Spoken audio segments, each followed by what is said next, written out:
అర్థం చేయండి. జై గురు. ఓం గురుర్బ్రహ్మ గురుర్విష్ణు గురుర్దేవో మహేశ్వర గురు సాక్షాత్ పరబ్రహ్మ తస్మై శ్రీ గురవే నమః. గురవే సర్వలోకానాం భిషజే భవరోగిణాం నిధయే సర్వ విద్యానాం శ్రీ దక్షిణామూర్తయే నమః. బృహద్వాసిష్ట సిద్ధాంతం పూర్ణబోధోపదేశిక వెంకటేశ్వర యోగీంద్రం సద్గురుభ్యో నమో నమః. ఆత్మానాత్మతీతమనిశం కేవలాత్మోపదేశిక వేముల రామయాజ యోగీంద్రం సద్గురుభ్యో నమో నమః. క్షరాక్షరమతీతం చాచల పూర్ణోపదేశిక పూర్ణానంద పుల్లయాజ సద్గురుభ్యో నమో నమః. అస్మద్గురు సమారంభం కృష్ణ సాందీప మధ్యమం ఓంకార పీఠ పర్యంతం వందే గురు పరంపరం. జయ గురు. ప్రబోధ గీతం రచయిత వెంకటాచలం. మ్రోగించరా భేరి మ్రోగించరా మోక్షార్తికి వార్తనందించరా విశ్వవీధులు దాటి వినిపించునందాక శాశ్వతానందంబు చేకూరునందాక మ్రోగించరా భేరి మ్రోగించరా మోక్షార్తికి వార్తనందించరా. బ్రహ్మాండ భాండంబు బ్రద్దలయ్యేటట్లు బ్రహ్మాది సురలెల్ల పరుగులెత్తేటట్లు నరక స్వర్గంబులు నాశమయ్యేటట్లు మరణ జాతంబులు మాయమయ్యేటట్లు మ్రోగించరా భేరి మ్రోగించరా మోక్షార్తికి వార్తనందించరా. మాయ మర్మంబులు మతి తప్పి పారంగ కాయ కర్మంబుల కలవీడిపోవంగా ఎరుక మరపుల మెరపు లేకమైపోవంగ పరమ గురు బోధనల పథములో నడవంగా మ్రోగించరా భేరి మ్రోగించరా మోక్షార్తికి వార్తనందించరా. పాప పుణ్యంబుల పక్షపాతము బూని రేపు మాపని కాలమాపజూచుటమాని విజ్ఞానమను గొప్ప విద్సు కత్తిని బూని అజ్ఞాన బంధంబులన్నీ తెంచుకపోని మ్రోగించరా భేరి మ్రోగించరా మోక్షార్తికి వార్తనందించరా. పంచముద్రల రంగు పాసిపోయేటట్లు మంత్రవాదుల పొంగు మాసిపోయేటట్లు యోగ నిద్రల హంగులెగిరిపోయేటట్లు రాగద్వేషుల భంగి రాలిపోయేటట్లు మ్రోగించరా భేరి మ్రోగించరా మోక్షార్తికి వార్తనందించరా. తాత ముత్తాతల తల్లిదండ్రుల బారు తనువులెత్తిన వారే తప్పలేది పోరు మరణమొందిన వారే మళ్ళీ పుట్టిన వారే శరణమొందిన వారు జన్మమునకి కరారు మ్రోగించరా భేరి మ్రోగించరా మోక్షార్తికి వార్తనందించరా. యుగ యుగంబుల నిద్రాయులికి పడిలేవంగ జగ జగంబుల ఎరుక జన్మములు వీడంగా కటికి చీకటి తెరలు కాలి విడిపోవంగ కలసియు ఎరుకయు లేని కేవలాత్మయనంగా మ్రోగించరా భేరి మ్రోగించరా మోక్షార్తికి వార్తనందించరా. అవని పూర్ణానందులా పుల్లయాజులే అచల బోధకులంచు అర్చనలు గావించి వెంకటాచలమయ్య వేడగా మన్నించి శంకలన్నీయు తీర్చు సద్గురుండని ఎంచి మ్రోగించరా భేరి మ్రోగించరా మోక్షార్తికి వార్తనందించరా. జై శ్రీ సద్గురు ప్రభు మహారాజుకు జై. పూర్ణానంద పుల్లయాజులకు జై. విశ్వానంద కృష్ణమూర్త్యాజులకు జై. అనంతకోటి గురుభక్త మండలికి జై. గురు పరంపరముకు జై. జై గురుదేవ. జై గురుదేవ. అందరికీ జై గురు. గురు పరంపరముకు జై.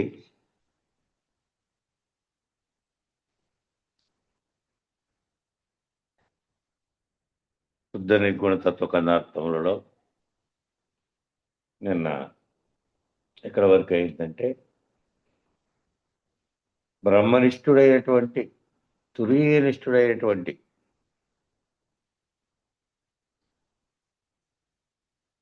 తత్పరంచావలోకయేత్ అనేటువంటి పరముపై దృష్టి సారించడం కొరకు ఎవరైతే ఆశ్రయించారో అట్టి గురువును ఆత్మనిష్ఠుడైనటువంటి వాడు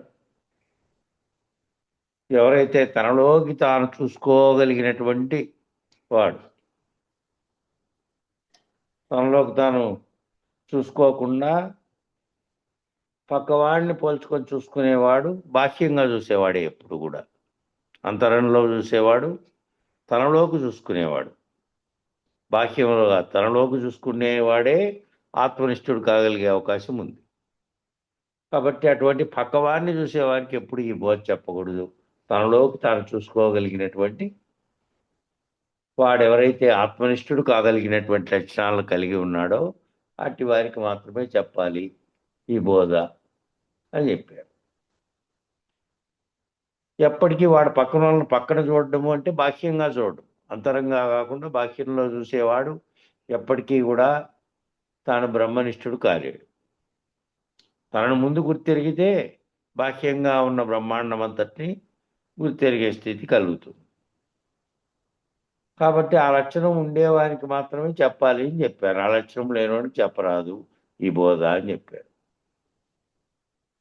జగత్ జీవేశ్వరత్రయం అధిగమించిన వాడై, జగత్తు జీవుడు ఈశ్వరుడు అనేటువంటి మూడు స్థితుల్ని అధిగమించిన వాడై బ్రహ్మీభూత స్థితి యందు నిలకడ చెందినటువంటి ఆ బ్రహ్మీభూత స్థితిలో ఎక్కడ నిలకడ చెందాడు? అఖండ ఎరుక స్థితిలో నిలకడ చెంది తాను నేను నీవు అనేటువంటి ఈ రెండు మరిచినటువంటి స్థితిలో ఇంకా జీవుడే లేడు. జీవుడుగా ఉన్నటువంటి స్థితిలో అనేకత్వంలోంచి ఏకత్వమైనటువంటి బ్రహ్మనిష్ఠుడైనటువంటి వాడు, జీవేశ్వర జగత్ అనే మూడు భ్రాంతులను వదిలినటువంటి వాడు, తురీయనిష్ఠుడైనటువంటి వాడు. అట్లా బ్రహ్మనిష్ఠుడైనటువంటి వాడు తత్పరంచావలోకయేత్ అనేటువంటి పరముపై దృష్టి సారించడం కొరకు దేని మీద దృష్టి సారించాలి? ఇంకా దానికి అతీతంగా ఉన్న పరం గురించి తెలుసుకోవడానికి దృష్టి సారించడం కొరకు మాత్రమే పూర్ణ గురువులను ఆశ్రయించాడు. పూర్ణ గురువుని దేనికి ఆశ్రయించారంటే మిగతా అనేకత్వంగా ఉన్న అనేక గురువుల గురించి చెప్పాం కదా, అట్టి గురువులు కాదు. పూర్ణ గురువు అంటే పరిపూర్ణత్వాన్ని ఎరిగించి పరమును ఎరిగించి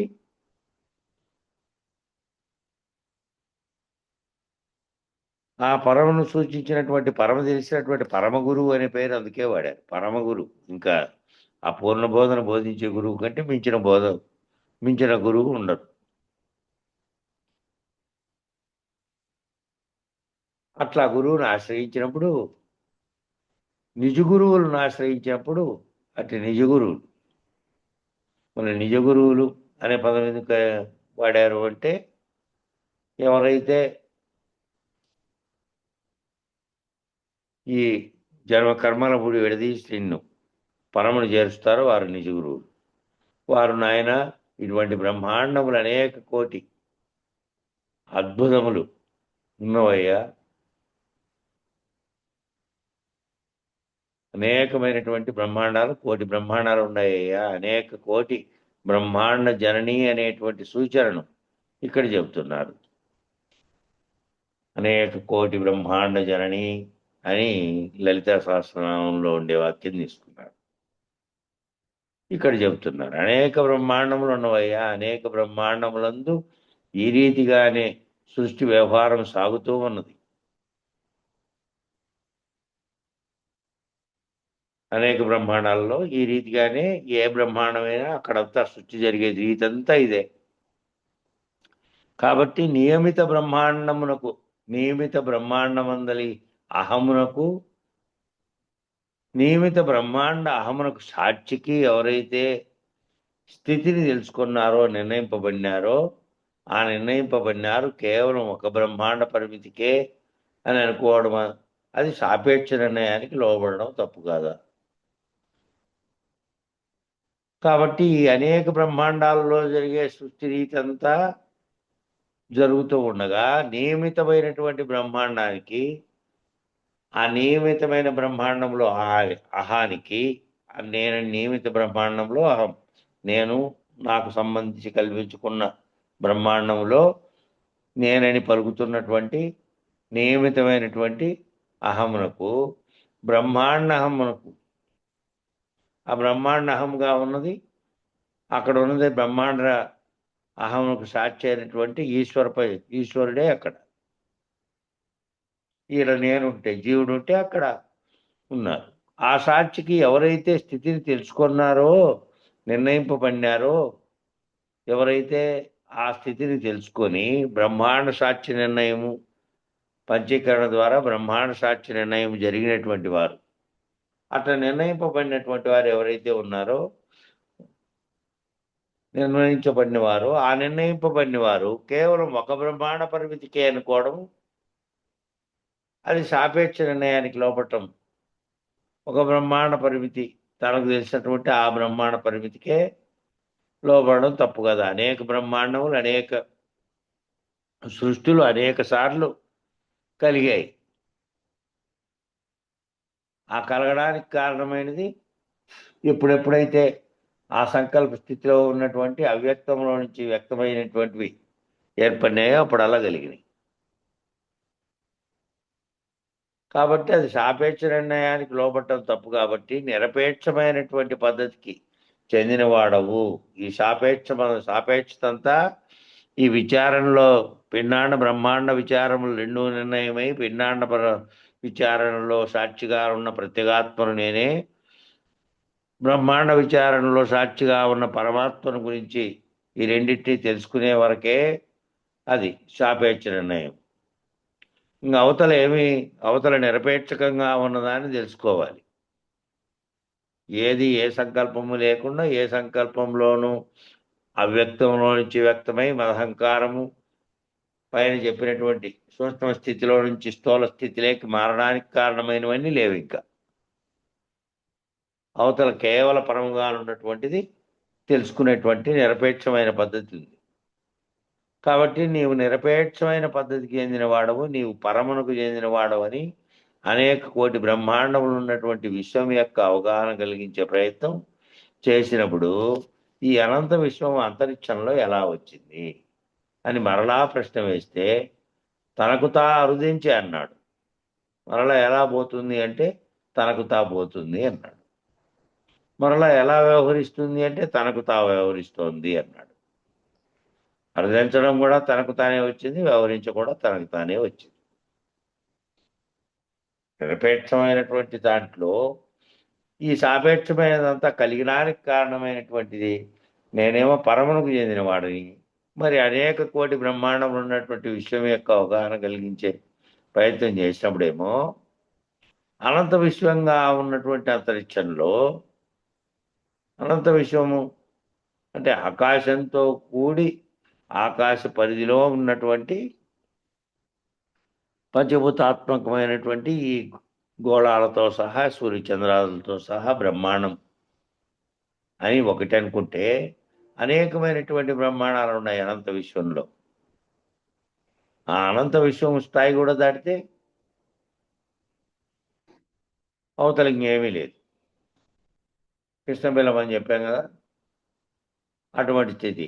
ఆ అనంత విశ్వములో అంతరిక్షంలో ఎలా వచ్చింది, అంత అనంత విశ్వంలో అంతరిక్షంలో ఎలా వచ్చిందని మరలా ప్రశ్న వేస్తే తనకు తా అర్థించే అన్నాడు. ఆ అనంత విశ్వంగా ఉన్న దాంట్లో ఇది ఎట్లా వచ్చింది, ఈ బ్రహ్మాండంగా ఉన్నదంతా అంటే తనకు తా అర్థించింది అన్నాడు. మరలా ఎలా పోతుందంటే తనకు తా పోతుంది అన్నాడు. మళ్ళా ఎలా వ్యవహరిస్తోంది అంటే తనకు తా వ్యవహరిస్తోంది అన్నాడు. అరుదించడం కూడా తనకు తానే వచ్చింది, వ్యవహరించడం కూడా తనకు తానే వ్యవహరిస్తుంది, మరలా పోవడం కూడా తనకు తానే పోతుంది. ఈ అఖండ ఎరుక అన్నాడు. ఈ అఖండ ఎరుక పద్ధతి, ఇదంతా అఖండ ఎరుక పద్ధతి. ఏ ఎరుక? ఈ విశ్వం కలగడానికి కారణమైనటువంటి ఎరుక. ఈ విశ్వం కలగడానికి, ఈ విశ్వం సృష్టి కావడానికి కారణమైన ఎరుక. కానీ ఇట్టి అఖండ ఎరుక బయలునందు లేదు. అయితే ఇట్టి అఖండ ఎరుక ఎక్కడి నుంచి? అంతరిక్షం కాడ చెప్పినప్పుడు ఏవైతే లక్షణాలను కలిగి దాని యువతలు ఉన్నటువంటివి అన్నీ ఉన్నాయో, బ్రహ్మాండం అంతా ఉందో, అట్టి బ్రహ్మాండం అంతా అఖండ ఎరుకతోనే ఉంది. అది దాటితే ఉన్నటువంటి బయలులో ఉన్నటువంటి దానికి లేనే లేదు. ఈ అఖండ ఎరుక అంతా అఖండ ఎరుక పద్ధతి. అఖండ ఎరుక బయలులో లేనే లేదు. బయలులో అరుదించి, అట్టి బయలులో ఏ లక్షణము లేకుండా విలక్షణంగా ఉన్నటువంటి బయలులో ఇది అరుదించింది, తనకు తానే అరుదించింది. ఇదంతా తనకు తా అరుదించి తనను అఖండ ఎరుక తనకు తా అరుదించడం కూడా తనకు తానే వచ్చింది, వ్యవహరించడము తనకు తానే, మరలా పోవడం కూడా తనకు తానే. బయలునందు లేకపోయినప్పటికీ, బయలుకి ఏ సంబంధము లేకపోయినప్పటికీ, బయలులో ఏ పరిణామ వికారములు కలగకుండా ఉన్నప్పటికీ, పరిణామ వికారములన్నీ ఎరుకవే. బయలుకి ఏ సంబంధము లేదు. అది పరముగా ఉంది. ఆ పరములో ఇట్లా ఉంది అట్లా ఉంది అనడానికి లేదు. ఈ ఉన్నది ఏదో అది పోతే, ఉన్నది అంటున్నది నిజానికి లేనిది. ఇది పోతే ఉన్నది అదే. అప్పుడు ఏం చెప్తున్నాడు? ఇట్టి అఖండ ఎరుక బయలులో లేదు. బయలులో అరుదించి, అది తనకు తానే అరుదించి, తనను తాకని, తనకు తానే అరుదించింది, తనను తాను చూసుకుంది, మళ్ళీ పరులను గని, ఇతరులను కూడా గనింది. లెస్స నేను పరుల అని అనొచ్చు ఎరిగే ఎరుక మొత్తం పిండాండ మొత్తం వ్యవహారమును, బ్రహ్మాండ వ్యవహారం అంతా ఒక్క మాటలో చెప్పబోయా అని అడిగితే, ఈ పిండాండ బ్రహ్మాండ వ్యవహారం అంతా ఒక్క మాటలో చెప్పండి అంటే, తనను తాను ఎరిగి తనను తాను తెలుసుకొని, పరులను కానీ అంటే అన్యం కూడా తెలుసుకొని, లెస్సగా అంటే దానికి తెలియంది ఏమీ లేదు. లెస్సగా తెలుసుకుంది అంటే ఏమిటి గురించి లెస్సగా తెలుసుకుంది అంటే, తనను తాను గనింది, తనకు అన్యంగా ఉన్నటువంటి ఇతరులందరినీ గనింది, తాను ఇతరులు ఈ రెండూ కలిసి ఏ దాంట్లో ఉన్నారో ఆ బ్రహ్మాండంగా ఉన్నదాన్ని కూడా గనింది. ఆ బ్రహ్మాండం ఏమిటి అనేది కూడా లెస్సగా విచారించిన తర్వాత ఉత్తమమైన పద్ధతిగా, తనను తాను తెలుసుకునే పద్ధతిగా, తనను తాను పోగొట్టుకునే పద్ధతిగా, తన వ్యవహారం తానే గుర్తించే పద్ధతిగా, ఈ అన్నీ కూడా తనలో తాను విచారణ అయిపోతే, బ్రహ్మాండం యొక్క పంచీకరణలో ముందు తన విచారణ, పిండాండ విచారణ, మళ్ళా బ్రహ్మాండం. ఈ రెండు తనను తాను తెలుసుకునే పద్ధతిగా, అన్యులను తెలుసుకునే పద్ధతిగా, అన్నీ తెలుసుకున్న తర్వాత తనను తాను పోగొట్టుకునే పద్ధతిగా, తన వ్యవహారం తానే గుర్తించే పద్ధతిగా, నేను పరులని అనొచ్చు వ్యవహార రీతి యందు నేను పరులను అంటూ ఉన్నప్పటికీ, ఆ నేను పరులను అన్నప్పటికీ ఏదైతే తానుగా ఉన్నదో, తానై ఉన్నదో, తాను లేక ఉన్నదో ఆ స్థితిని ఎరిగే ఎరుక. ఈ ఎరుక చేతే, ఈ ఎరుక అనేదే నేననింది, ఎరుక అనేదే పరులనింది, ఎరుకే సర్వమును గుర్తిస్తూ ఉన్నది. ఆ గుర్తిస్తూ ఉన్నదే ఏది తానుగా ఉన్నదో, తాను లేక ఉన్నదో ఆ స్థితిని ఎరగాలి అంటే, తాను లేనటువంటిది దాన్ని ఎరగాలంటే ఆ స్థితిని ఎరిగే ఎరుక బయలు ఉన్నదా అనుచు అంతరిక్షమును అంది. అంతరిక్షాన్ని చూసింది అనంత విశ్వం ముందు. అనంత విశ్వం లేనటువంటి కేవల బయలు మాత్రమే మళ్ళీ ఇంకొకటి. అది ఈ అంతరిక్షంగా ఉన్న దాంట్లోనే ఆవరణతో కూడిన మిగిలిన భాగాలు కూడా ఉన్నాయి.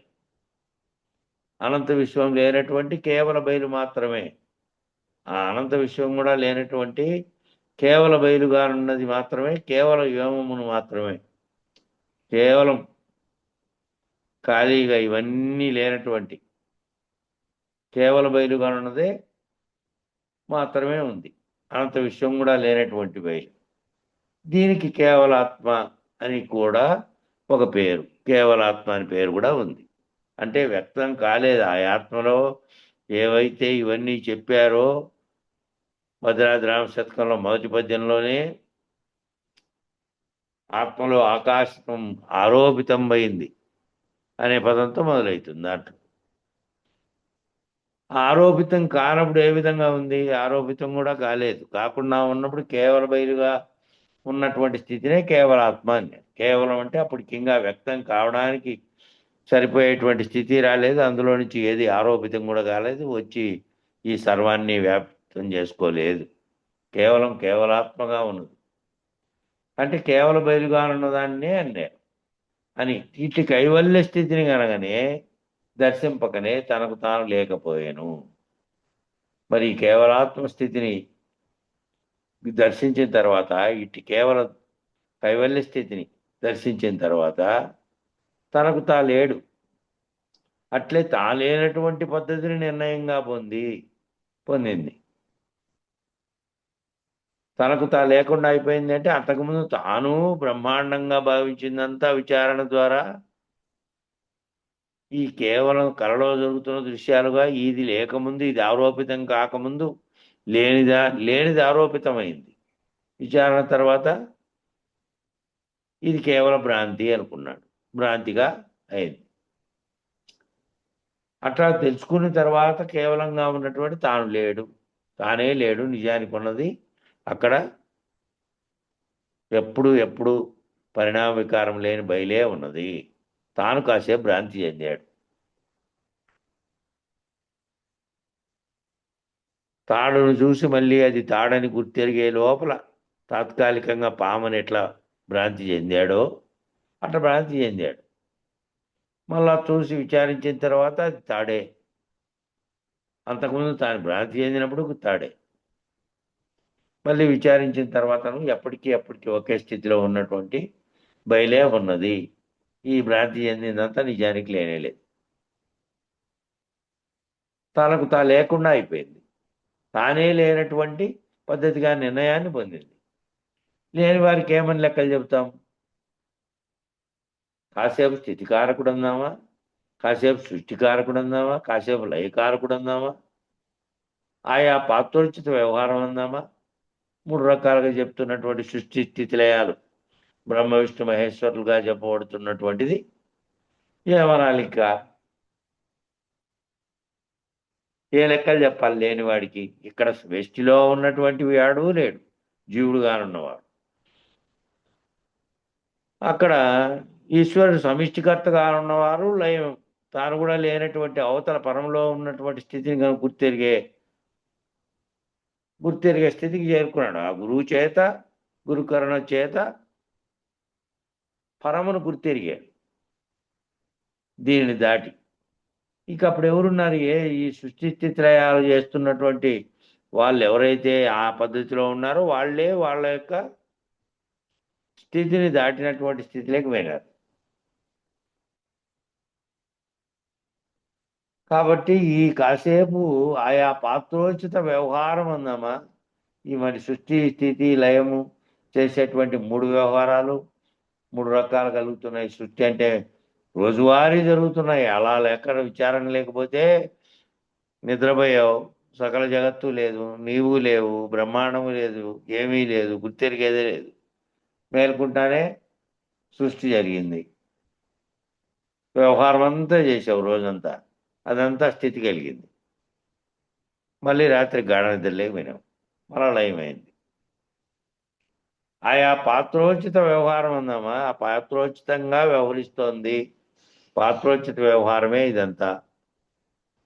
లేక ఆద్యంత్యములు తన యందు లేనివందామా? ఇలా ఏ రీతిగా చెప్పినా ఇవన్నీ ఎరుకలే మాటలే కానీ ఎరుకకు ఆవల మాట ఎక్కడోయి? ఇవన్నీ ఏ రీతిగానన్నా చెప్పరు. పాత్రోచిత వ్యవహారం పాత్రోచితంగా జరిగింది. ఆద్యంతములు తన యందు లేనివందామా? ఆద్యంతములు లేని దాంట్లోనేమో వ్యవహారం జరిగేది లేదు, సృష్టి జరిగేది లేదు, మళ్ళీ లయమే లేదు, పరిణామ వికారములే లేవు. ఇట్లా ఏ రీతిగా చెప్పినా సరే ఇవన్నీ ఎరుకలో మాటలు కానీ ఇవన్నీ ఏ ఎరుక చేత అయితే వీటన్నిటి గుర్తించి విశ్లేషిస్తోందో అది లేనిది. అది లేనిదని తెలిసిపోయిన తర్వాత ఇంకా లేదు, ఎరుక లేదు, తాను లేదు, చెప్పేది లేదు. ఎరుక కావాల మాట ఎక్కడుంది? ఎరుక కావాల ఇంక మాటే లేదు కదా. మాట ఎక్కడా లేని ఎరుకలో జరుగుతోంది ఇదంతా. అది కూడా ఈ వేదాంత పద్ధతిలో ఈ విచారణ పొంది గురుమూర్తి కరుణ చేత తనను తాను గుర్తెరిగి అంతటినీ గుర్తెరిగి ఎవరైతే రహితులై ఉన్నారో ఆ వింటున్న వారిలో అందరూ ఈ జరుగుతున్నదంతా కూడాను లేనెరుకలోనే జరుగుతోంది. ఆ వింటున్నది లేనెరుకలోనే జరుగుతోంది.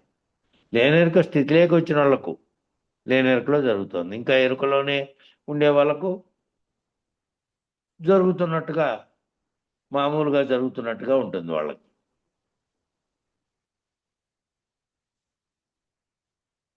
అట్లా ఏ రీతిగా చెప్పిన అన్ని ఎరుకలో మాటలే. కానీ ఎరుక కావాల మాట ఎక్కడోయి. కాబట్టి ఆ బయలు నిశ్శబ్ద బ్రహ్మము. దాని యందు కళ, కాలము, చిత్తు, తమస్సు అనునవి లేవు. బయలుగా ఉన్నది ఏం బ్రహ్మం అంటే నిశ్శబ్ద బ్రహ్మం. ఆ బయలులో మాట లేదు.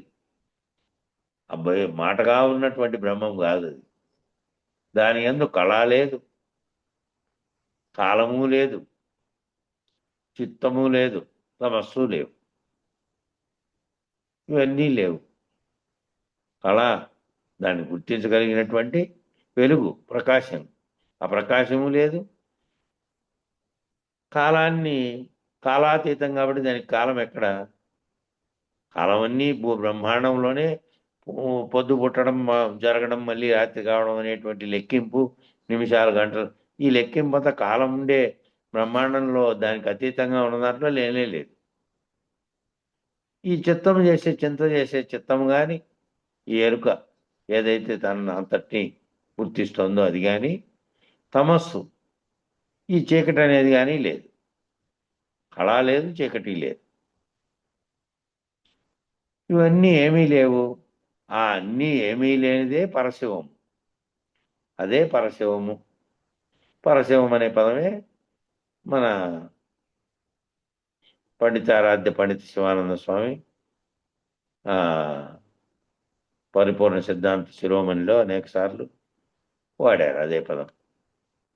కావున అటువంటి బయలును కనుచు నిరతము తానెందు నిలవకుండుటకునై అన్నారు. అటువంటి బయలును గుర్తెరిగి గురుకరణ చేత నిరతము కూడా నిరంతరము తానెందు నిలవకుండుటకునై. ఆ నేననేటువంటిది తాననేటువంటిది రెండు. నేనేమో ఇక్కడ వ్యష్టిలో చెప్పారు. ఆ తానని ఎవరికి చెప్పారంటే ఆ తాను పరమాత్మకు చెప్పారు. ఆ తాననేటువంటి పరమాత్మ స్థితిలో కూడా అఖండ ఎరుకగా కూడా నిలబడకుండా ఉండుటకై. తానుంటే సృష్టికి కారణ వస్తువు ఉన్నట్టే. నేనుంటే మళ్ళీ జన్మ కర్మల ముడితో, మళ్ళీ ఉపాధితో, ఆ ఉపాధికి విత్తరంగా ఉన్నటువంటిది ఉన్నట్టే మళ్ళీ జన్మ పొందడానికి. కాబట్టి నేను తాను రెండు నిలకుండా ఉండాలి. నిలవకున్నట్టుకై అన్నారు. జీవ పద్ధతిగా చూస్తే చెప్తున్నాడు. చింతపిక్కలాట ఆడేటప్పుడు చింతపిక్క నేనే అంటాడంటే జీవుడు. చింతపిక్కలంటే అవే చింతపిచ్చులు ఆడుతూ ఉంటారే మన పల్లెల్లో, అవి ఆడేటప్పుడు చింతపిక్క నేనే అంటాడట జీవుడు. అదే కథని విష్ణుమూర్తి లక్ష్మీదేవికి మధ్య కూడా కల్పించి ఆ కథనే ఆయన కల్పించాడట. విష్ణుమూర్తికి లక్ష్మీదేవికి మధ్య కల్పించిన వాడెవరంటే కల్పించినవాడు కూడా వీడే. ఎరుకే కల్పించింది. వాళ్ళిద్దరి మధ్య కల్పించి అలా వైకుంఠపురంలో నగరిలో ఆమూల దాపల సౌదంబు లోపల మందార వనాంతర ప్రాంతేషు కాంతోపలోత్పల పర్యంత రమా వినోది అయి. ఇది గజేంద్ర మోక్షంలో పద్యం. అలా వైకుంఠపురంలో ఆ మూల సౌధంలో అక్కడ ఏ విధంగా ఉన్నాడంటే రమా వినోదిని అయి ఉన్నాడట విష్ణువు. ఈ అనేటువంటి కల్పనను అందించారు పోతన అందించారు. పోతన గారు ఇక్కడి నుంచి కవులంతా ఎవరంటే ఊరికే ఊహించి దార్శనికుడు. ఊహించేటువంటి సందర్భాన్ని బట్టి ఓ ఊహను తెచ్చుకొని వాళ్ళ మదిలేకి ఊహించగలిగినటువంటి స్థితిలో ఉండేవాళ్ళు కవులు. ఇక పోతన భక్తి తత్పరంతో ఉండేవాడు, భక్తి భావంతో ఉండేవాడు కాబట్టి ఆయన ఆ సమయంలో ఈ గజేంద్రుడు ఇక్కడ చిక్కుకున్న సమయంలో ఆయన ఎట్లున్నాడు అంటే వాళ్ళిద్దరి మధ్య ఒక కల్పనను కల్పించి రమా వినోదిని అయి ఉన్నాడట. నువ్వు ఇక్కడ చింతపిక్కలాట ఆడుతూ నేను పండిపోయాను, నేను పండిపోయాను, నేను పండిపోయానని నీ గురించి ఎలా చెప్పుకుంటున్నావో అలాగే ఈశ్వరుడు కూడా ఒక పాచికలాట ఆడుతున్నాడయ్యా అమ్మతోటి, జగజ్జననితోటి, జగదీశ్వరుడు అనేది చెప్తున్నాడు. వీడేమో జీవుడుగా ఉన్నవాడు చింతపిక్కలాటలో నేను పిక్కన ఉంటే ఆయన ఒక ఆట ఆడుతూ ఉన్నాడు. ఆ ఆటలో అన్నీ ఉన్నాయి, సర్వద్వందాలు ఉన్నాయి. ఆ ఆటలో పైదాకా పోతే ఆ పైన నుంచి కింద పడేది ఉంది, మళ్ళీ పాము నోట్లో చిక్కి కిందికి వచ్చేది ఉంది, కింద నుంచి మళ్ళా ఆరోహణగా పైకి వెళ్ళి ఎక్కడో ఒక చోట అట్లా మళ్ళా పునః వచ్చేదంతా ఉంది. ఆ నాటకాన్ని ఆడుతున్నటువంటి వాడుగా ఉన్నటువంటి వాడు అక్కడ ఉన్నాడు. ఇక్కడ చింతపిక్కగా ఇటు జీవుడు భావిస్తూ ఉన్నాడు. ఏమిటయ్యా అంటే బ్రహ్మాండ లీల అనే ఆట ఆడుతున్నాడయ్యా, బ్రహ్మాండం అనే లీల అనే ఆట ఆడుతున్నాడు. కాబట్టి ఎవరెవరికి ఏ ఏ బ్రహ్మాండ లీల యందు ఏ ఏ కర్తవ్యం ఉపదేశించబడిందో ఆయా కర్తవ్యం వారికి ఇచ్చే ఉన్నను లేకునను వారి చేత నిర్వహించబడేటట్టుగా నిర్వహించబడుతున్నదే లీల. ఈ లీలంతా ఏమిటయ్యా బ్రహ్మాండ లీల అంటే ఎవరెవరికి ఏ ఏ బ్రహ్మాండ లీల యందు ఏ ఏ కర్తవ్యం ఉపదేశించబడిందో. కర్తవ్యం ఎవరెవరికి, ఈ పుట్టిన వాళ్ళందరికీ కర్తవ్యాలు ఉన్నాయి. ఎవరెవరికి ఏ ఏ కర్తవ్యాలు ఉపదేశించబడింది. నిజానికి చెప్పాలంటే ఎవరెవరుగా ఇంతకుముందు ఏమేమి కర్మలు చేసి ఉన్నారో ఆ కర్మలు ఫలితాలు అనుభవించడానికి ఏ ఏ రకమైనటువంటి ఉపాధిని తెచ్చుకున్నారో వాళ్ళతో పాటు ఆ ఉపాధికి సంబంధించినటువంటి కర్తవ్యాలన్నీ నిర్వహించడానికి ఉపదేశించబడినటువంటి కర్తవ్యాలు ఉన్నాయి. వారికి ఇచ్చే ఉన్నను లేకున్నాను వారి చేత నిర్వహించబడేటట్టుగా నిర్వహించబడుతున్నదే లీల. వారికి అయిష్టం ఉంది, అయిష్టం లేదు, ఇది ఎండితో సంబంధం లేదు, ఆ పని నిర్వర్తించాల్సిందే. ఇప్పుడు ఆవులు పెట్టుకున్నవాడు పొద్దున్నే లేచి పాలు పిండి దాన్ని మళ్ళీ మేత వేసి దాన్ని బడికి తీసుకుపోయి దానికి చేసుకుంటూ దానికి శుభ్రంగా వాని మనసు నిండా ఎలా ఉంటుందంటే వాని ఊహ వేరే రకంగా ఉంటుంది. ఊహ వేరు, వాస్తవం వేరు. ఊహలో ఏమేమి ఊహించినటువంటి స్థితి వానిలో ఉన్నప్పటికీ వాడు తాను ఇంకా ఏదేదో ఊహించుకుంటూ ఉన్నటువంటి ప్రపంచంలోనే గొప్పవాడుగా ఏ రకమైనటువంటి సర్వ సంపదలతో తొలతూగుతున్నట్టుగా ఊహ చెందాడనుకో. ఊహ చెందినప్పటికీ ఏ కర్తవ్యాన్ని నిర్వహిస్తున్నాడో దాన్ని మర్చిపోకుండా ఉంటే వానికి ఇక లేదు. వాని కర్తవ్యం ఇక్కడే ఉంది. ఇక్కడ కర్తవ్యమేమో నిశ్చయించబడింది ఆల్రెడీ. వాడు చేసినటువంటి కర్మల ఫలితంగా నిశ్చయించబడి పనిలో చేస్తున్నాడు. ఆ ఆవు ద్వారా వచ్చినటువంటి పాడి, ఆ పాడి ద్వారా వచ్చే ఆదాయంతో తాను జీవించగలుగుతూ రోజువారీ పనులు ఏవేవైతే ఉన్నాయో అవన్నీ నిర్వహించేటట్టుగా చేయబడింది ఆల్రెడీ లీల. కానీ మనసులో ఊహ ఏదైనా ఉండొచ్చు, ఎక్కడైనా ఉండొచ్చు, ఏ స్థాయి దాకానైనా వానికి ఉండొచ్చు. కానీ వాస్తవంగా వాడు చేయాల్సింది ఏంటంటే ఆల్రెడీ నిర్ణయించబడి ఉంది లీల. ఆ లీల ప్రకారం నిర్వహించుకోవాల్సిందే ఎన్ని ఊహలు ఉన్నప్పటికీ. కాబట్టి నా ఇష్టం అండి, నేను చేయనండి అని అంటున్నావే, అది ఎవరయ్యా అంటే నేను అనే అహం. నేను చేయనండి, నేను చేశానండి అనే కర్తృత్వాన్ని ఆపాదించేదంతా కూడా నేననే అహం. ఆ నిర్ణయించబడింది ఒకటి ఉంటుంది. ఆ నిర్ణయించబడిన దాని ప్రకారం కాకుండా నా ఇష్టము, నేను చేయను, నేను చేస్తాను, నేను చేశాను, ఆ నేననే కర్తృత్వాన్ని ఆపాదించేదంతా కూడా నేను అనే అహం. ఆ అహం కాబట్టి ఎవరైతే జగదీశ్వరుడు జగజ్జనని ఆశ్రయించినటువంటి వాడు ఉన్నారో అట్టివారు ఈ లీలకు లోబడి అంతటా ఉన్నది ఈశ్వరీయమే అయి ఉన్నప్పుడు, జగత్ జీవేశ్వర త్రయం లేనిదై ఉన్నప్పుడు, ఉన్నది బ్రహ్మమే అయి ఉన్నప్పుడు ఇక నేను నా ఇష్టం అనేది ఎక్కడుంది? నా ఇష్టమని వ్యవహారంలో ప్రతి ఒక్కడు అంటాట, నా ఇష్టము, నువ్వెవరు చెప్పడానికి, అదొకటి. లేదంటే నేను చేస్తాను, నేను చేశాను, నేను చేయగలను, చేసే సామర్థ్యం ఉన్నది. ఈ నేను అనేది ఎక్కడెక్కడైతే వచ్చిందో ఆ వచ్చిందంతా కూడా అహమే. కర్తృత్వాన్ని ఆపాదించేదంతా కూడా అహమే. ఎవరైతే జగదీశ్వరుడనే జగజ్జననిని ఆశ్రయించిన వారు ఉన్నారో అట్టి వారు ఏం చేస్తున్నారు? ఆ లీలకు లోబడి ఉన్నాయి, లోబడి ఆ తెలుసుకున్నటువంటి వాడు ఎవడైతే ఉన్నాడో వాడు ఏం తెలుసుకోవాలి? అంతటా ఉన్నది ఈశ్వరీయమే ఉన్నది, నేను లేదు. నేననేది కేవలం అహం కర్తృత్వం చేత అనుకుంటూ ఉన్నాం. అంతటా ఉన్నది ఈశ్వరీయమే ఉన్నప్పుడు జగత్తు, జీవుడు, ఈశ్వరుడు అనే మూడు లేనిదై ఉన్నప్పుడు, ఉన్నది బ్రహ్మమే అయి ఉన్నప్పుడు, ఇక అది నిర్ణయించిన ప్రకారము ఇది జరగాల్సిందే తప్ప తన ఇచ్ఛతో పని లేనప్పుడు, తన ఇచ్ఛతో పని ఉంటే తానే కర్త ఉంటే చేసే కర్మ తాందే, కర్మ ఫలితము తందే. మళ్ళా కర్మ ఫలితం కోసం మళ్ళా నువ్వు జనంలో ఎత్తు ఉన్నావు. అయినా విచారించకుండా ఉన్నప్పుడు తాను ఎందుకు వస్తున్నాడో, అనేక జనంలో ఎందుకు ఎత్తున్నాడో విచారించకుండా ఉన్నప్పుడు ఇక నేనే అనేది వస్తుంది. నీకు అతీతంగా ఉన్నది నిన్ను రెండింటినీ తెలుసుకోలేని స్థితిలో ఉంటుంది. కాబట్టి అంతటా ఏమీ లేకుండా అయిపోయినప్పుడు, ఉన్నది బ్రహ్మమే అయినప్పుడు, తన ఇచ్ఛతో పని లేనప్పుడు,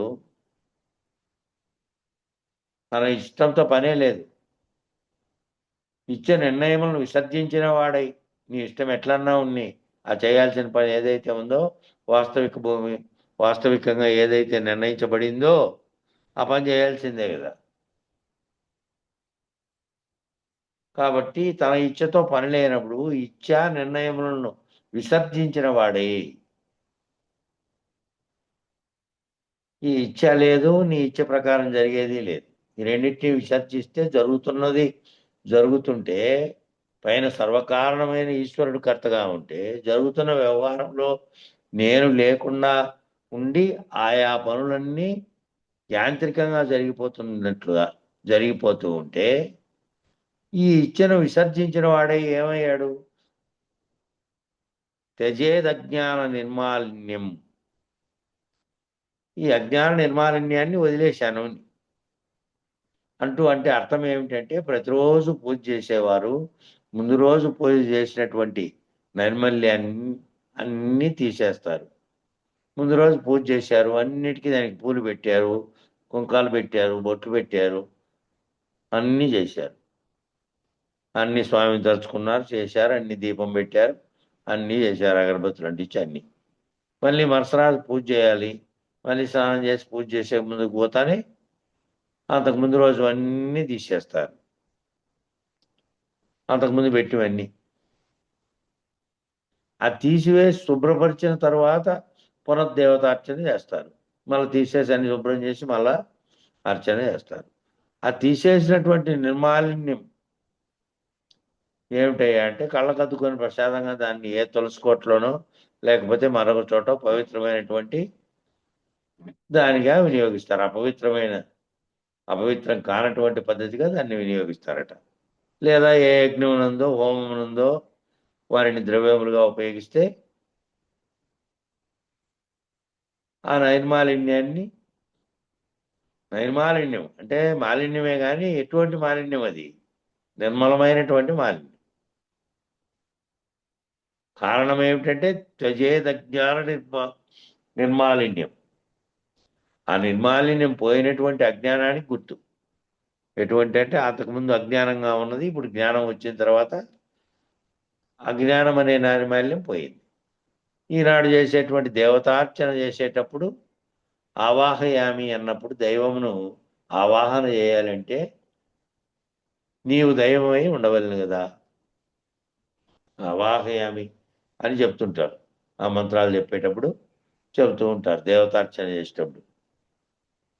మన దైవం రావాలి అంటే నువ్వు ఉండాలి కదా, నువ్వు దైవమై ఉండాలి అనేది ప్రాథమికమైనటువంటి నియమం. కాబట్టి తనను తాను దైవమై ఉండగా తగదు పరదైవములను కొలిచెడివా అని ఎర్రి ఎట్లని బోధించదా అన్నాడు వేమన.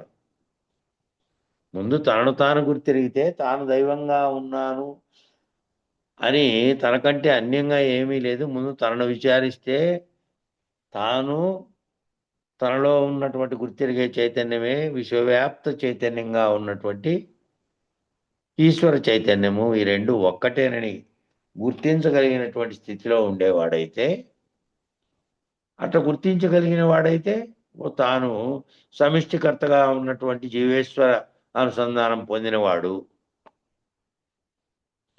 అఖండ ఎరుక స్థితిలో ఉన్నటువంటి వాడు. ఆ స్థితిలో ఉన్నవాడు తానే దైవత్వ స్థితిలో పొంది ఉంటే తాను దైవమై ఉండగా తగదు పరదైవములను కొలిచేది వాని వెర్రి ఎట్లని బోధించదా అన్నాడు వేమన్న. వేమన ఏమన్నాడంటే, తనను ముందు తెలుసుకుంటే తానే ఏ విధమైన స్థితిలో ఉన్నాడో, తాను జీవభావం వదిలితే, తాను జీవుడనేటువంటి ఈ పరిధిలో నుంచి దాటిపోతే ఈ మొత్తం బ్రహ్మాండానికి ఉన్నటువంటి ఈశ్వరుడు అనేటువంటి సమిష్టికర్త కూడా చైతన్యమే, కేవలం చైతన్యమే. అక్కడేమీ రూపం లేదు. మనం కదా కవులు వర్ణించినట్టు విగ్రహాలు పెట్టి అవేవో అన్నీ లేవు. ఈ బ్రహ్మాండాన్ని నడిపిస్తున్న శక్తి రూపంలో ఉన్నటువంటి చైతన్యమే. అది నేను ఒకటే. అది తెలియనప్పుడు నేను వేరు అనుకున్నా, చైతన్యమే నేను, ప్రజ్ఞానమే నేను తెలిసిన తర్వాత ఈ శరీరంగా పేరు పెట్టారే వెంకటేశ్వర నారాయణ కృష్ణ, ఇవన్నీ నేను కాదు. నేను ఈ పరులుగా కనపడుతున్న ఇవన్నీ నేను కాదు. నేనెవరు అంటే, నేను ఆ స్థితిలో ఎవరైతే తానే దైవమై ఉన్నటువంటి స్థితిలోకి తెలియబడినటువంటి వాడు. ఇంకా అట్లా తెలియబడి మళ్ళీ అట్లా తెలియబడక తెలియబడని వాడెవడు అంటే జీవుడుగా ఉంటాం. ఆ తెలియని పడకుండా ఉండేవాడు ఏం చేస్తున్నాడంటే వేమన చెప్పాడు దానికి. తాను దైవమై ఉండగా అది తెలుసుకోలేక అజ్ఞానంలో మునిగి పరదైవములను కొలిచెడి వాని వెర్రి ఎట్టని బోధించదా. ముందు దైవంను తెలుసుకో, నిన్ను తెలుసుకుంటే నువ్వు మళ్ళీ దైవాన్ని గురించి తెలుసుకుంటావు. ఆ రెండు చైతన్యాలు ఒక్కటేననే స్థితిని తెలుసుకుంటే ఇంకా వేరుగా లేరు. నువ్వు ఆ స్థితిని పొందినవు. ఆ స్థితిని తెలియకపోవడం వల్ల, ఆ తెలియకపోవడం వల్ల ఏం చేస్తున్నాడు, అన్ని అనేకం ఎంతమందిని తయారు చేస్తే, ముక్కోటి దేవతలు తయారు చేస్తే అవన్నీ వేరువేరుగా ఉన్నాయేమో, ఒక్క దైవమే ఉన్నది, ఒక్క పరమాత్మ చైతన్యం సర్వవ్యాప్తమై ఉన్నటువంటి స్థితిని గుర్తించలేక ఈ పేర్లు పెట్టినటువంటి ముక్కోటి మంది ముక్కోటి అనేకత్వాన్ని తెచ్చిపెట్టి ఆ అనేకత్వాన్ని కొలుస్తూ ఉన్నాడు. తనలో ఉండే దైవాన్ని మాత్రం గుర్తెరగకుండా. తనలో ఉండే దైవం గుర్తెరగడం అంటే సద్గురుమూర్తి చేత విచారణ చేసి తన నిజస్థితిని గుర్తెరగడమే తనలో ఉండే దైవాన్ని గుర్తెరగడం. అది గుర్తెరగకుండా ఉండి ఏం చేసేది, ఇట్లా కొలిచేది వారిని వెర్రి ఏమని, అట్లాంటి వాళ్ళ వెర్రి అని నేనేమని చెబుదు. అట్లాంటి వాళ్ళకు ఉండే వెర్రి ఇన్ని రకాలుగా ఆ పరదైవాలను కొలుస్తున్నటువంటి వారు అన్నాడు వేమన. కాబట్టి తాను ఈశ్వరుడై ఉండి, తాను బ్రహ్మమై ఉండి ఉన్నటువంటి అఖండమైనటువంటి ఎరుకను, మూల ప్రకృతిని ఎరిగినటువంటి వారు ఎవరైతే ఉన్నారో వారు బయలును దర్శించగానే, ఆ వ్యోమమును దర్శించగానే, వ్యోమవత్ వ్యాపక స్థితిని దర్శించగానే. కాబట్టి ఎవరైతే అఖండ ఎరుక స్థితిలో తానే బ్రహ్మమును, తానే చైతన్యమును, తానంటే చైతన్య స్వరూపుణ్ణి, తాను ఆత్మస్వరూపుణ్ణి ఈ శరీరంగా భావిస్తున్నటువంటి నామరూపాత్మకమైనటువంటి నేను కానీ, నాకు కనబడుతున్న ఇతరులంతా కానీ, అవన్నీ నామరూపాత్మక జడ శరీరాలు కానీ, వాళ్ళలో ఉన్న చైతన్యం అంతా ఒక్కటే ఉంది. బ్రహ్మాండం అంతా నిండి ఉండి అది నిరంతరం పనిచేస్తూ ఉంది. అది ఏమిటి అంటే ఆ బ్రహ్మాండ చైతన్యమైనటువంటి ఈశ్వరుడు, బ్రహ్మము అనేటువంటి అఖండ ఎరుక. అఖండమైన ఎరుకను, ఆ మూల ప్రకృతిని ఎరిగినటువంటి వారు ఎవరైతే ఉన్నారో వారు బయలును దర్శించగానే, బయలును చూస్తానే ఏముంది, ఆ వ్యోమమును దర్శించగానే, వ్యోమం అనే పదం మళ్ళా వాడాడు. బయలును దర్శించడం అంటే బయలుగానున్నటువంటి శూన్యంగా, వ్యోమం అంటే వ్యోమవత్తు వ్యాపక స్థితి. ఈ వ్యోమం అంటే మామూలుగా వ్యోమగాములు అంటుంటారు, ఆకాశం లేకపోయే వాళ్ళను అనే వ్యోమం వేరు. ఈ వ్యోమము నిన్న కొంతమంది వ్యోమగాములు వెళ్ళారు పైకి, ఇవాళ సాయంత్రానికో రేపో దిగుతారు, చంద్రుని మీదకి పోతున్నారు వాళ్ళు. అట్లా వాళ్ళు అక్కడ పోయి దిగే స్థితి వరకు అక్కడ పైనే ఉంటారు వ్యోమంలో. అటువంటి వ్యోమం కాదు ఇది. అదేమో అవకాశం, అనేకత్వానికి, ఈ బ్రహ్మాండానికి అవకాశం కల్పించిన వ్యోమం. ఇక్కడ ఉన్నటువంటి వారు బయలును దర్శించగనే అంటే ఆ వ్యోమమును దర్శించగనే, ఏమీ లేనటువంటి దాన్ని, కొత్త బయలుగా ఉన్న దానిని దర్శించగానే, ఆ వ్యోమవత్తు వ్యాపక స్థితిని దర్శించగానే, అంతటా ఉన్నది బయలే. ఆ బయలే అంతటా ఉన్నది. ఆ బయలులోనే ఈ అనంత విశ్వం అనేటువంటి, ఇది లేనటువంటి ఈ అనంత విశ్వము అనేటువంటి అనేకమైనటువంటివి, ఇవన్నీ గోళకాలతో కూడినటువంటివన్నీ వచ్చి పోతున్నప్పటికీ దాంట్లోనే అది ఎప్పుడు కూడా దీన్ని గుర్తించలే, దాంతో సంబంధమే లేకుండా అది ఉంది. అది అంతటా ఉన్నది, ములుగు సందు లేకుండా ఉన్నటువంటి దానిని దర్శించగానే, ఈ అనంత విశ్వం లేనటువంటి అంతరిక్షాన్ని దర్శించగానే వాళ్ళు ఏమయ్యారంటే తామే లేనటువంటి వారు అయ్యారు. ఆ దర్శించిన వాళ్ళు లేరు, ఎందుకంటే నిలవడానికి స్థానం లేదు కాబట్టి. నిలవడానికి, ఆ చెప్పడానికి, ఉండడానికి కారణమైనది ఏది అంటే ఎరుక.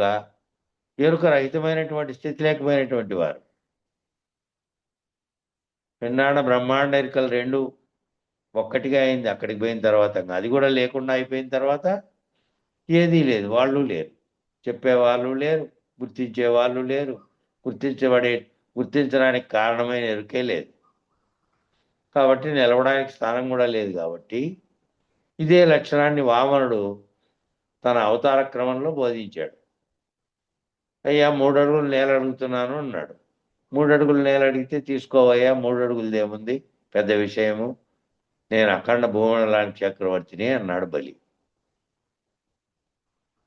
వామనావతారంలో వచ్చినటువంటి వాడు చిన్నది, నాకేమి, నీకేమైనా కావాలా అంటే నాకేమొద్దు, నాకు 3 అడుగులు కావాలి అని అన్నాడు. ఆ 3 అడుగులు ఏంటి లేవయ్యా, దండిగా తీసుకొని ఇష్టం వచ్చేంత, 3 అడుగులది ఏముంది పెద్ద విషయము, నేను అఖండ భూమండలానికి చక్రవర్తిని అన్నాడట బలి. శుక్రాచార్యులు అన్నాడట, అయ్యా ఆయన అడిగేది 3 అడుగులు కాదు, ముల్లోకములు అని అన్నాడు. శుక్రాచార్యులు గుర్తించాడు.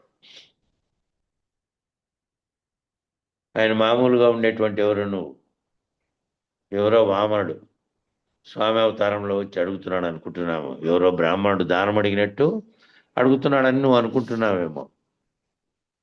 కాదు, ఆయన అడుగుతున్నది ఏమిటి, 3 అంటే 3 ముల్లోకాలని అడుగుతున్నాడు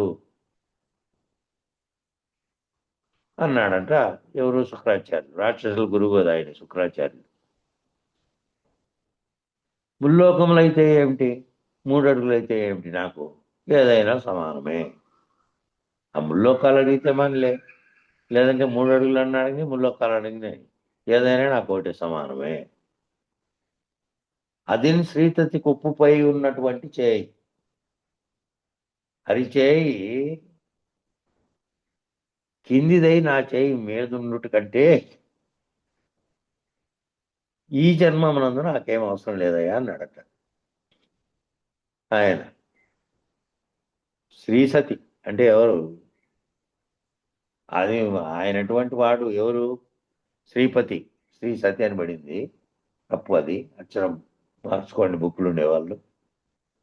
శ్రీపతి, శ్రీపతి అంటే లక్ష్మీపతి, విష్ణువు.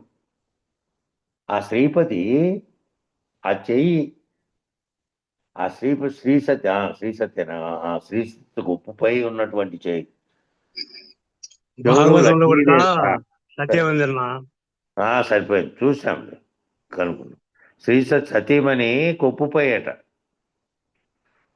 సతీమణి కొప్పుపై. ఎవరి సతీమణి? శ్రీసతి అంటే లక్ష్మి యొక్క కొప్పుపై ఉన్నటువంటి చేయి. ఆ కొప్పుపై ఉండే చేయి, లక్ష్మీదేవి కొప్పుపై ఉండే చేయి హరి, హరి చేయి, ఆ హరి చేయి కిందయి నా చేయి మీద ఒకటి కంటే ఈ జన్మకు నాకేమీ అవసరం లేదు. ఒకవేళ అదే కనుక నిజమైతే ఆ వచ్చిన వాడు 3 అడుగులు ఉన్నటువంటి వామనమూర్తి కాదు, నిన్ను ముల్లోకాలు లేకుండా చేయడానికి వచ్చినవాడు ఆ వచ్చినటువంటి హరి అని చెబితే, మరి అటువంటి హరి చేయి కిందదయ్యి నా చేయి పైనుండి నేను దానమిచ్చి చేయి అయ్యేటట్టయితే ఏదన్నా అడగనిలే, ఇంకా ముల్లోకాలు అడిగిని 3 అడుగులు అడిగి, ఇంకా ఈ జన్మమునకు నాకేం అవసరం లేదు అన్నాడట బలి.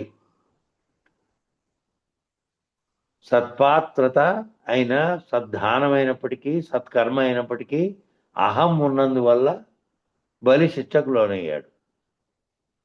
ఆ సత్పాత్రత అయినప్పటికీ అయింది, ఆయన ఉత్తమమైనటువంటి దాన గుణం కలిగినటువంటి వాడైనప్పటికీ అయినప్పటికీ కూడా, సత్కర్మే అయినప్పటికీ, అది ఉత్తమ కర్మే అయినప్పటికీ కూడా ఓ అహం కలిగి ఉన్నందువల్ల, ఏ అహం కలిగి ఉన్నాడు? నేను ఇచ్చేవాడిని అనే అహం కలిగి ఉన్నాడు. ఈ భూమండలం అంతా నాదే అని అన్నాడు.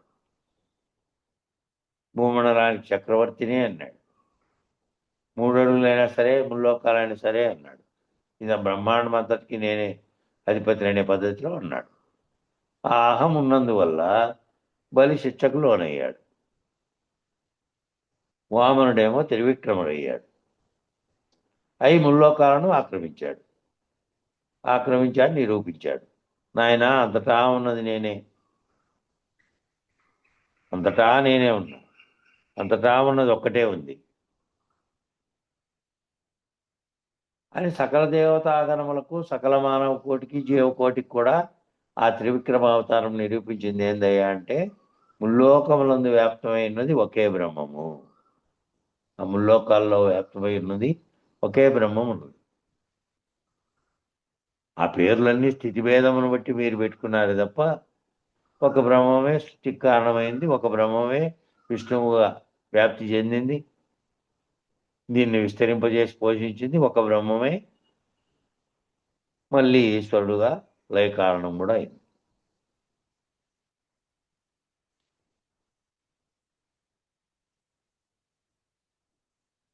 ఈ మూడు రకాలైనటువంటి ఆ పాత్రలన్నీ ఎవరు పోషించారయ్యా అంటే ఒక్క బ్రహ్మమే.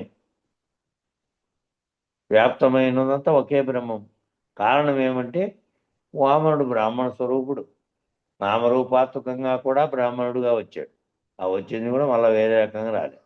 బ్రాహ్మణుడు అనేవాడంటే ఎవరు అంటే ఊరికే బ్రాహ్మణుడుగా, ఇప్పుడు బ్రాహ్మణ కులంలో పుట్టి జన్మ వేసుకున్నవాడుగా ఉన్న వాళ్ళంతా ఇప్పుడు బ్రాహ్మణులు అనుకుంటున్నారు. నిజానికి బ్రాహ్మణ అనే పదం ఎక్కడ పుట్టింది? ఎవరైతే బ్రహ్మజ్ఞానం కలిగి ఉన్నవారు ఉన్నారో వారిని బ్రాహ్మణుడు అన్నారనుకోండి. ఇప్పుడేమో ఎవరైతే బ్రాహ్మణుడు అనే కులంగా మారిపోయింది అది. ఆ కులంలో పుట్టాళ్ళంతా బ్రాహ్మణులు అన్నట్టు. నిజానికి వాడు శూద్రుడైనా సరే, ఎవడు బ్రహ్మమును గుర్తు తిరిగాడో వాడు బ్రాహ్మణుడు. కాబట్టి ఏమిటిగా వచ్చాడు అంటే వామనుడు అనే బ్రాహ్మణ స్వరూపుడిగా వచ్చాడు.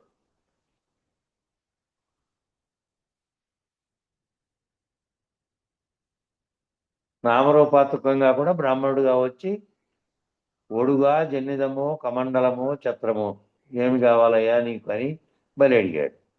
నీకే ఒడుగు అంటే ఎవరు? ఆ ఒడుగు అని పిల్లవాళ్ళని బ్రాహ్మణుల్ని పిలుస్తారు. ఆ ఏం కావాలి నీకు, ఏం కావాలి? కమండలమా, ఏం కావాలి? ఛత్రమా, ఏం కావాలని అడిగాడు. ఏం కావాలని అడిగాడు బలి అడిగితే, ఇట్లాగా ఏమయ్యా జంధ్యాలు కావాలా నీకు, లేదంటే ఛత్రం కావాలా, లేదంటే కమండలం కావాలా, నీ ఉపాసనకి ఏదైనా సాయం కావాలంటే బ్రాహ్మణుడు ఏం చేస్తాడు? ఆయన రోజు చేసుకునే పూజలకు అవసరమయ్యే వస్తువుల కోసం వచ్చాడేమో అనుకొని అడిగాడు. నీ ఉపాసనకి ఏదైనా సాయం చేయగలుగుతాను నేను అని బలి అడిగితే, నాకు 3000 అడుగుల 3 అడుగులు నేల చాలు అన్నాడు. 3 అడుగుల నేల, ముల్లోకాలు అనేది అంతరార్థం అనుకో. 3 అడుగులు నేల చాలయ్యా అన్నాడు. మరి మనం కూడా 3 అడుగులు అడగాలి. నిజానికి మాట్లాడితే ఈశ్వరుని ఏమిటట అంటే ఈ 3 అడుగుల గొడవ. అంటే త్రిపాదుత్య గతం దివిహి అనేటువంటి సూత్రమును సూచించారు. ఎవరైనా సరే అన్నవరం వెళ్తే అక్కడ కింద పైన నారాయణుడు ఉంటారు. అదేమిటండి ఇలా పెట్టారంటే ఇది ఒక సూచన ఆయన. ఏమిటయ్యా సూచన అంటే కింద పాదాలను చూడాలట, పైకి వెళ్ళి స్వామివారిని దర్శించాలట. అదేమిటయ్యా అంటే అది అంతేనయ్యా బాబు, త్రిపాదుర్త్య గతిం దివిహి. అక్కడ ఒక యంత్రం ఉంటుంది, పెద్ద యంత్రం, గోడ నిండా ఒక పెద్ద యంత్రం, అది వైకుంఠ నారాయణ యంత్రం. ఏమి సూచిస్తుందయ్యా అంటే 3 పాదములు ఊర్ధ్వగతమై ఉన్నదట. అంటే బ్రహ్మాండమునందు ఇప్పుడు ఏదైతే పిండాండంగా మనకు కనపడుతోందో ఇది కేవలం ఒక పాదం మాత్రమే. అంటే 3 పాదములలో అవ్యక్తంగా ఉంది, బ్రహ్మంగా ఉంది. బ్రహ్మనో అవ్యక్త, అవ్యక్తాన్ మహతు అనేటువంటి 3 పాదములు నీకు ప్రకటితంగా లేవు. మహదోర్ మహదంకార అన్న తర్వాతే అది ప్రకటితమైంది. కాబట్టి 3 పాదాల్లో అవ్యక్తంగా ఉన్నటువంటి బ్రహ్మములో మహత్ అనేటువంటి అవి వ్యక్తమైండేది ఒకటి, మహత్తుగా మారిండేది ఒకటి. మహత్ అంటే అదే మాయ, మాయ చేత లేని దానిని కల్పించబడడానికి కారణమైనది. దానివల్ల వచ్చినటువంటి మహదంకారం వల్ల మహదౌర్ మహదంకార అన్న తర్వాతే ప్రపంచం అంతా ప్రకటితమైంది. ఆ ప్రకటితమైన దాంట్లో బ్రహ్మాండము, జీవుడు అందరూ ఇక్కడ వచ్చారు. త్రిపాదూర్ధ్వగతం దివిహి. ఆయన ఏం చేశాడంటే వామనావతారంలో ఇలా ఉందా అని పిండాండము మొత్తాన్ని కూడా, భూలోకం మొత్తాన్ని కూడా ఒక్క పాదంతో ఆక్రమించాడు. పిండాండ బ్రహ్మాండ భూలోకం అంతా ఒక్క పాదంతో ఆక్రమించాడు. ఇదంతా నాదే అన్నాడు. భువర్లోకం సువర్లోకం ఒక్కొక్క పాదంతో ఆక్రమించాడట. ఇట్లా ఆక్రమిస్తూ పోయేటప్పటికి ఊర్ధ్వమంతా కూడా ఒక పాదంతో, అధోలోకంలో అంతా ఒకే పాదంతో. ఈ 14 లోకాలుగా చెప్పుకునేటివి అధోలోకాలు 7, ఊర్ధ్వలోకాలు 7. ఈ కింద లోకాలు 7, పై లోకాలు 7 అన్ని కలిపి అన్నిటి 2 పాదాలతో ఆక్రమించేశాడు. అంటే అర్థం ఏమిటంటే ఈ అఖండ ఎరుక అంతా కూడా ఈ 14 లోకములందు వ్యాపకమై ఉన్నది. ఈ 14 ఊర్ధ్వలోకాల్లోనే ఈ అఖండ ఎరుక అనేదంతా వ్యాపకమై ఉన్నది. అంతటి ఆక్రమించారు. మరి ఇట్టి వ్యాపకమై ఉన్నటువంటి అఖండ ఎరుక కేవలం ఈశ్వరుని యొక్క, పరమాత్మ యొక్క 2 పాదములు మాత్రమే. అటు వ్యాపకమై ఉండేటువంటి అఖండ ఎరుకగా ఉన్నటువంటిది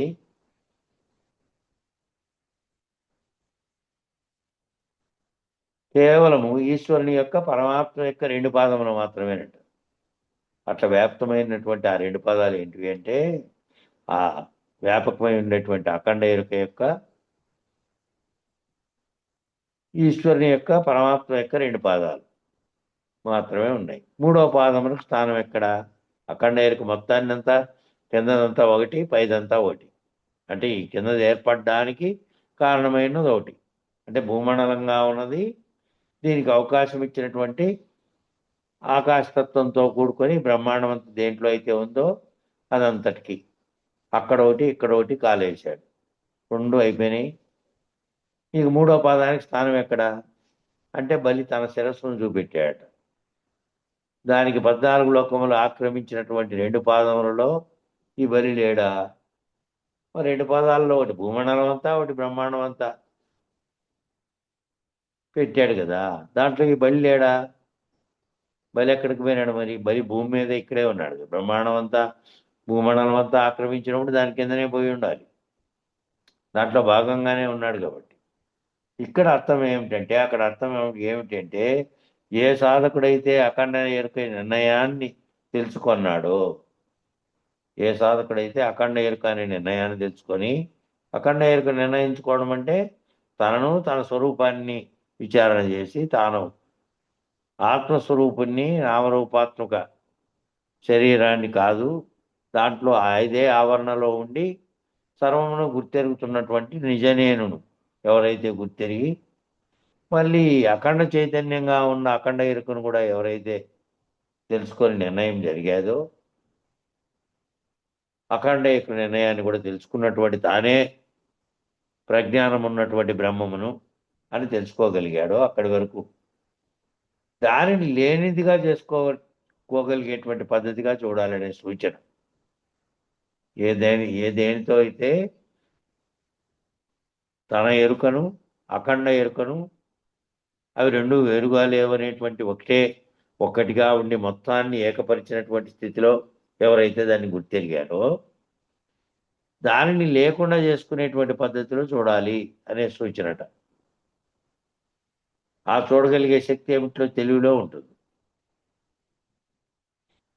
అంతటా ఉన్నదాన్ని అఖండ ఎరుకగా ఉన్న దాంట్లో భాగంగా ఉన్నవాడే అయినప్పటికీ బలి దాని మీద ఉన్నాడు.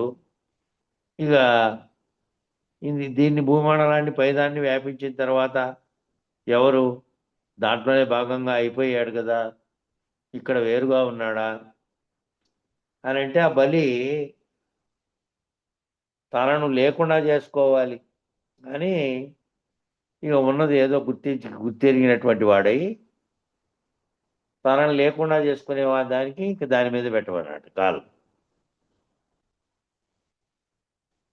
కాబట్టి ఈ సూచన ఏమిటి అంటే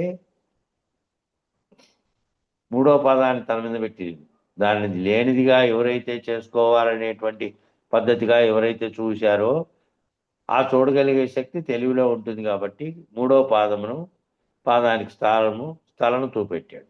తలను ఆ తెలివి పొందినట్టయితే ఆ నిర్ణయాన్ని పొందినట్లయితే ఆ దర్శనాన్ని పొందినట్లయితే ఆ మూడో పాదమైనటువంటి అంతరిక్షాన్ని బయలును దర్శించినటువంటి వారికి ఈ 14 లోకాలు లేనివైపోయాయి. ఎవరైతే అఖండ ఎరుకను గుర్తిరిగి అది లేనటువంటి అంతరిక్ష అంటే ఆకాశతత్వంగా ఉన్నటువంటి బ్రహ్మాండాన్ని పిండాండాన్ని రెండింటి ఒక్కటిగా భావించి బ్రహ్మాండమైనటువంటి స్థితిలో కూడా అది కూడా లేనిదని భావించి ఉన్నది ఒక్కటే అని గుర్తెరిగి ఆ ఒక్కటిగా ఉన్నది కూడా లేకుండా అయితే ఏమవుతుందంటే అది ఏర్పడడానికి కారణమైనది ఏదైతే ఉందో అది ఏర్పడక ముందు ఏ స్థితిలో ఉందో ఎప్పటికీ పరిణామం లేని బయలు, ఆ బయలును కనుక దర్శించినట్టయితే ఆ అంతరిక్షాన్ని దర్శిస్తే ఈ 14 లోకాలు లేనివైపోతాయి. 14 లోకాలు లేవు, ఈ అఖండ ఎరుక కూడా లేనిదైపోయింది. అఖండ ఎరుక కూడా లేనిదైపోయినటువంటి సత్యాన్ని ఇక్కడ నిరూపిస్తూ ఉన్నాడు. అందువల్ల బలిచక్రవర్తి నిత్యస్మరణీయుడంట. రాక్షసుడే నా జాతికి చెందినటువంటి వాడైనా నిత్యస్మరణీయుడు అని చెప్తున్నాడు. సరే, ఇక ఆ మిగిలింది రేపు పెట్టుకుందాం, సమయం దాటిపోయింది. ఇది గురువుకు తనుమన ధనములు అన్ని ఇచ్చిన తర్వాత బోధంతా తెలుసుకున్న తర్వాత బోధ చెప్తా అంటాడు, శిష్యుడు వింటా అంటాడు. కడపటికి నేను అనేది ఉంటుంది కదా, ఆ నేనుదే ఇది. ఒక పాదం భూమి, ఒక పాదం ఆకాశము రెండు అయిపోయిన తర్వాత ఇంకేమిడుతుంది తప్ప అంటే ఏమిడిది లేదు. అన్ని ఇచ్చిన తర్వాత గురువు శిష్యుని దగ్గర ఏమిడుతుంది తప్ప అంటే నేను అనేది ఉంది. ఆ నేనే లాస్ట్ కడపటికి నువ్వు గురుదక్షిణ ఏమిస్తావంటే నందని పలికే. నువ్వు నందని పలికిన తర్వాత శిష్యుడు శిలాశాసనంగా నిలిచిపోతాడు.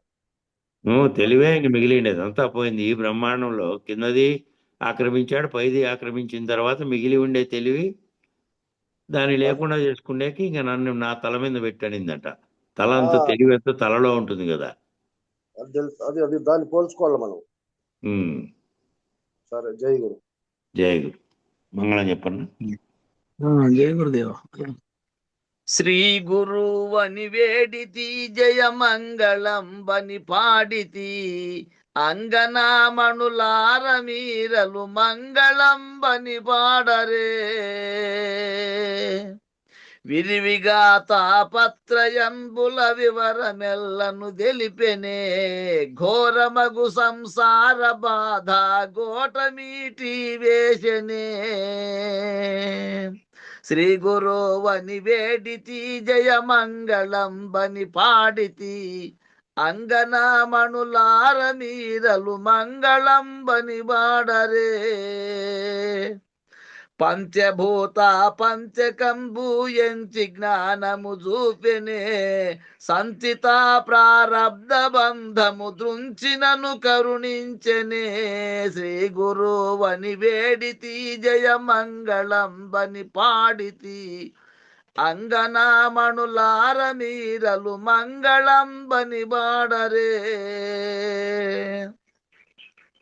తారక మనస్కములను వేరు వేరుగా తెలిపెనే సారమగు మఖ వాక్యములను చక్కగా వినిపించెనే శ్రీ గురువని వేడితి జయమంగళం బని పాడితి అంగనామణులార మీరలు మంగళం బని పాడరే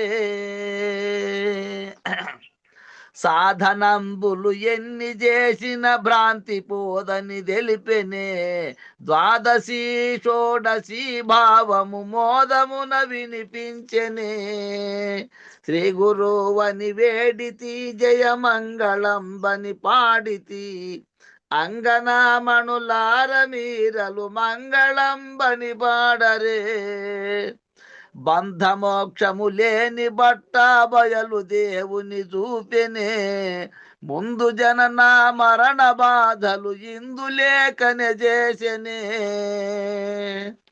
శ్రీ గురువని వేడితి జయమంగళం బని పాడితి అంగనామణులార మీరలు మంగళం బని పాడరే వాసిగా పొన్నాల వంశమునందు రాజయ దాసుడే దేశికుండౌ హనుమయార్యుపదేశమును మదినాటగా శ్రీ గురువని వేడితి జయమంగళం బని పాడితి అంగనామణులార మీరలు మంగళం బని పాడరే మంగళం శ్రీ గురుదేవాయ మహనీయ గుణాత్మనే సర్వలోక శరణ్యాయ సాధురూపాయ మంగళం జై శ్రీ సద్గురు ప్రభు మహారాజుకు జై పూర్ణానంద పుల్లజాజులకు జై విష్ణువానంద కృష్ణమూర్త్యాజులకు జై అనంత కోటి గురు భక్త మండలికి జై గురు పరంపరముకు జై జై గురుదేవ.